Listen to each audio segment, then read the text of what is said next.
everybody. Welcome back to the Model Train Outsider. As always, I am Anthony Dodge, and as always, I am joined by the ghost of 2015.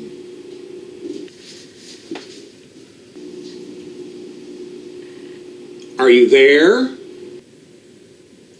Yeah, I'm here. Where? Right here. Are you going to be a part of the show or not? Oh, fine.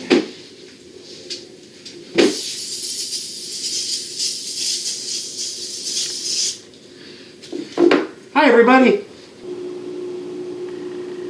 Oh, for goodness sakes, what are you doing?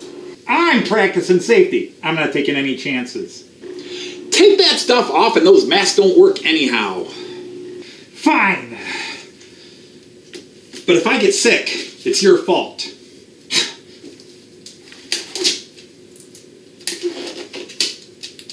Man, would you just knock it off? I would really like to come over there and just thump you. You can't. 6 feet minimum safety distance. Social distancing. Oy. And speaking of health, when was the last time you cleaned this area up? I mean, every time I come here, it's cluttered and filled with all kinds of debris and bobs and bits and dirt, and it's gross. Well, yeah, it has become sort of a dumping ground for stuff that we haven't decided to put away yet because we might still need it, or extra groceries that need to be put in the cabinets and stuff down here, or just we got too many things in our hand and we just set it down there and don't always take care of it right away. We do have minimum space down here. Hey, it's disgusting. It's junk and grime and filth. Oh, it's nasty. Can we just get on with the show, please? Fine. Since nobody's going to clean, what's the topic today? Well, coincidentally, that's what I'm going to be talking about in the show today. I want to talk about how I clean my track, which is what I've been doing a lot of the last couple of weeks. What a segue! It's almost like he scripted the whole thing. So, you've been cleaning the track, but not over here. Disgusting! Would you knock it off already? Okay, fine. I'm out of here. I don't want to be in this filth. So anyway, Hey! what now? I want this cleaned up by the next time I come back here. Just get out of here. Oh, fine. But I'm taking this stuff with me. Hey, you don't need that. Oh, I don't need it. I want to sell it on eBoo. Ebu? Yeah, eBoo. The ethereal planes black market bid and auction site. Bye. Oh, son of a... Sorry, we'll stop there. Alright, so anyhow, what I did want to talk to you about today is how I clean my track. And I'm not here to endorse any products or show anything else off. I just show you how I clean my track, since I have been busy doing it for a couple of weeks off and on. I parked all my trains a week and a half ago and began the process of cleaning. And I'll explain that in some of the video I attached, because as I'm filming this, I've already done everything that's in the videos. I'm doing this after all the little bits I filmed. But anyhow, just in summary, when you're cleaning, first of all, I assume most people that clean their track, you do a rag. Maybe you have a hand vacuum and then a cleaning rag, because you really should vacuum before you do it. Maybe you've got a bigger long hose shop vac, whatever works for you. This was $25, and the rags are free from any old piece of clothing nobody wants to wear anymore. And then a little isopropyl alcohol is all you need. I do have official track rail cleaner, which is, paraffinic hydrocarbon. So it's not isopropyl alcohol. But basically. Anyhow, put it on the rag, wipe the rails down after you vacuumed. You're done. No big cost. There are all kinds of rail cleaning tools and toys out there. I just recently spent about, $10, I think, on this little thing by Bachman, and it's just a hard felt pad, and it runs along the rail. You put a little of the cleaner on it, let it soak in, and then you run this along the rails. The only drawback with this, you can see it's really thin. It's only one rail long, so if you got a lot of footage of track, this is tedious, to say the least, and I hate tedious. A trick I have, this is one of my old standbys. Maybe this is the one tip I'm going to try to share with people if they watch this far into the video. I try to save any little bits of stuff that comes out of any packaging because I might use it for packaging later or I'll find a use for it. So anyhow, here I have a block of wood chopped off a 2x4 from when I was building my extension of my train table, my parking area over on the side. And I have this, again, I don't know how well, this is just a hard piece of foam. It's very thick, dense foam. And I glued it onto a wooden block. And I put the isopropyl alcohol or the cleaner on it, let it soak in. This is so dense, you actually have to give it time to soak in. And I think this is awesome. You still got to vacuum first, but this is especially nice for 2 or 3 rail because it's foam, so as you press down on it, it gets that 3rd rail. For those of you who don't know what I'm talking about, the track I use has those nubs down the middle that also need clean because they're metal contacts. That's the 3rd rail. Go see my other videos. So I do this.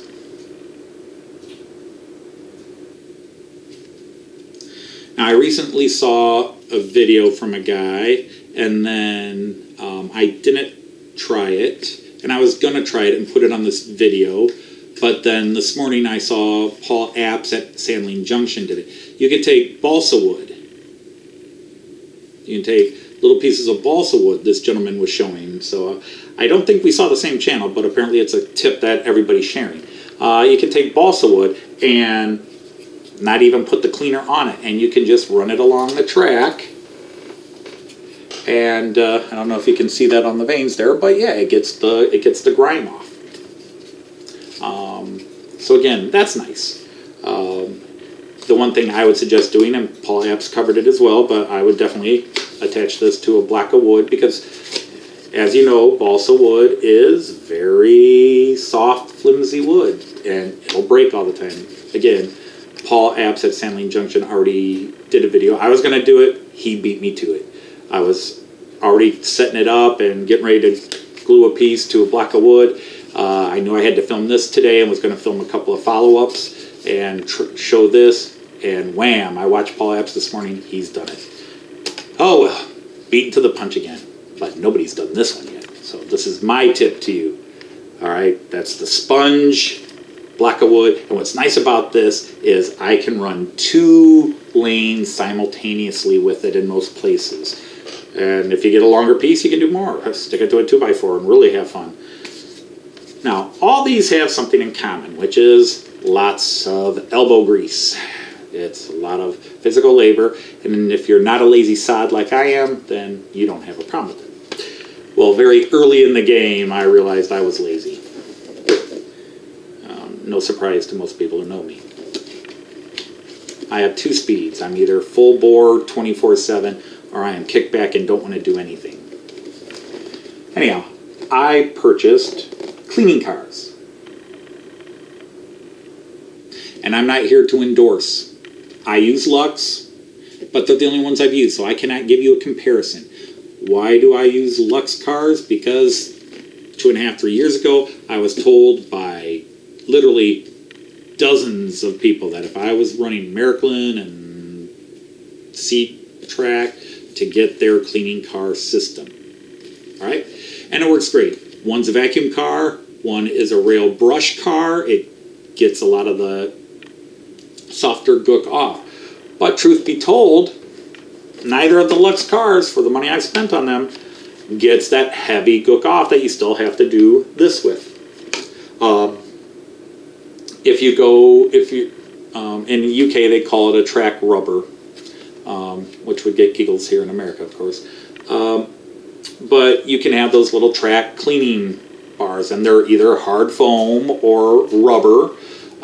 Some are even stone. So like those old granite pieces or whatever that women used to use on their fingernails and stuff like that back in the day. And they just rub along the track, and again, it takes that heavy grime that's on the track that no track clean cars really do. Now there are several cars out there that are now designed to do that. There's a nice one, highly recommended one by a company called CSX. It looks like a oil tanker car, and you actually put isopropyl alcohol or track cleaner in it, and it then feeds a hard felt pad or a very thick cloth pad on the bottom, which is held by compression along the rails, and it runs along. And again, I've been told by many people how great it works. The German company Pico just a couple of years ago released a track car that basically is a track rubber attached to a freight wagon, and it basically does the same thing. It runs along the top of the rails and scrapes off that top layer of gook. So anyhow, let me show you what I do and a couple of the different things I've done, because it's a long process with the amount of footage I have on my layout, and with my back it hasn't been easy to do the manual labor stuff, but here's some footage of what I do. Okay, so here are the two cleaning cars that I use. This is actually 2 out of a set of 3, but I have not picked up the third car in the 2.5 years I've owned these. All right, this is by Lux Modellbau, Lux Model Building. This is, if you focus here, this is the HO rail and overhead catenary beveling wagon. Okay, this goes through and scrubs up the rail, and you can actually invert it, turn it around, and scrub your catenary wires. Okay, so let's look at that one first. Always well packaged, foam and operator's manuals. Alright, so pardon my fingers, we'll take this out. But what you have here, and hopefully the lights will allow it, it's this is just your third rail pickup. You want to have this on a DC, you just have a regular bogie. And if you look here, what you have is a big hard foam, almost the same consistency of a pan scrubber for your laundry. It's just a tension mounted brush, and it goes along and it scrapes up the softer gook that's on your rails. So it's kind of nice. You can open it up and look at the motor and see the mechanism, the pressure tension mechanism for it here, if anybody's that interested in it.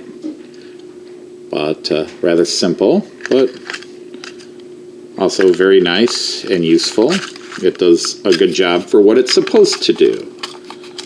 But yeah, you can take this part off and invert this upwards, and then it'll go along your catenary wires and clean them up, especially if you're running powered catenaries. Now, I'm going to put this away for now. Alright, and so this one is the, if you can see this, it says c-gleis. The Gleisstaubsaugerwagen.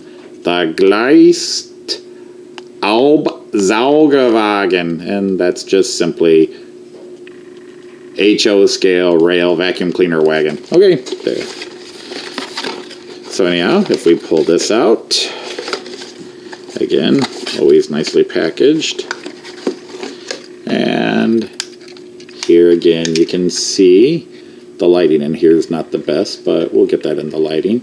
All you really see here, once again, the third rail ski, nothing to be concerned about. You have your brush here, and you can see there's a hole in there. It's just a vacuum cleaner. And you have this side is obviously the decoder and powering board and so forth here. I'll put that back on. This is your actual vacuum. This little bit right there, that's actually your vacuum motor. And then this part, I'm going to take this off, and it sits in here, and you can see, or maybe you can't see. Come on, focus. Let's get some light in there.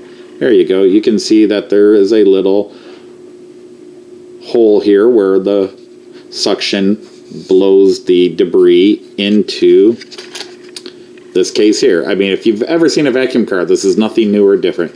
And then this lid you pull off to empty. So that is a look at the two cars.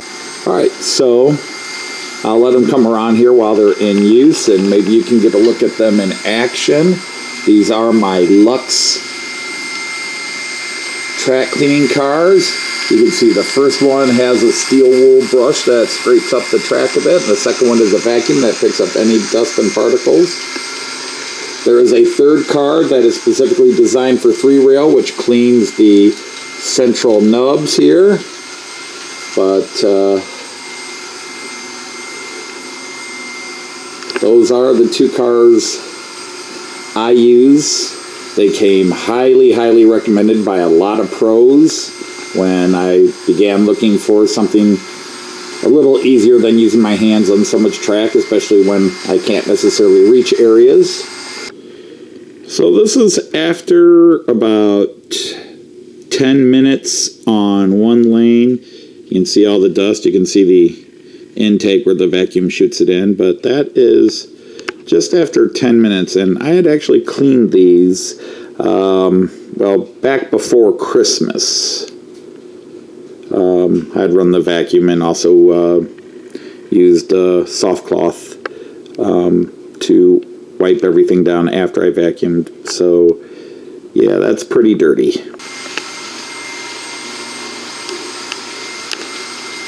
All right. On my second lane, the second to last one that needs cleaning, I already had a train on it that I had not pulled over into the sidings or parked.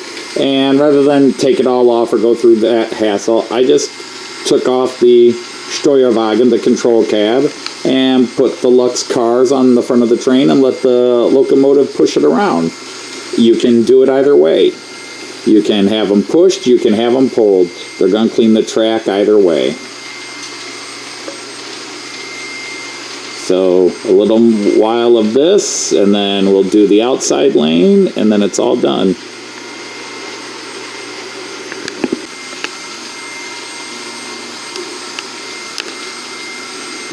On my second lane, the second to last one that needs cleaning, I already had a train on it that I had not pulled over into the sidings or parked.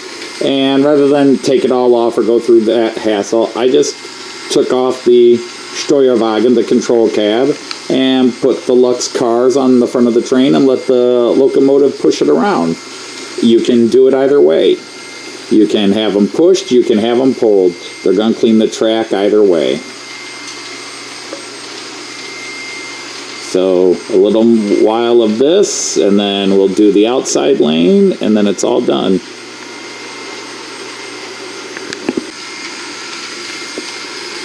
All right, so now you can see we've got it on the outside, the last lane.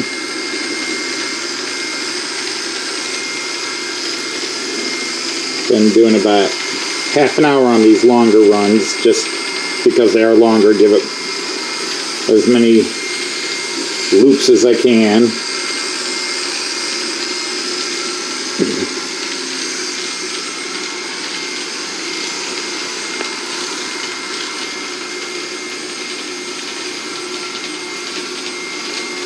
takes it about a minute and 10 seconds to go around. So that gives it 25 passes in about half an hour.